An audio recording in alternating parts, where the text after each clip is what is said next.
Nacházíme se v Guelatao. Tady se narodil první dělnický mexický prezident Benito Juárez. Aj ne!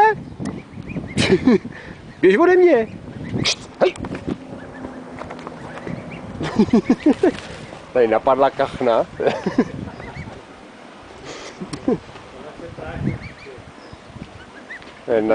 Agresivní kachna.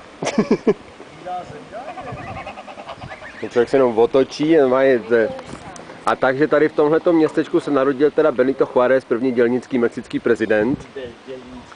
A tady je jeho socha, když byl malinký, tak on tady pracoval jako pasáček. Tak tady je jeho socha. Takže to je Benito Juárez, chráněný kachnami tady. Tak, hezké. Rozkošné jezdírko. Líbí se vám to tady, že jo? Neutíkej mi, je? By bylo, jak se vám to tady líbí. Tak, takže to je Guelatao, Oaxaca.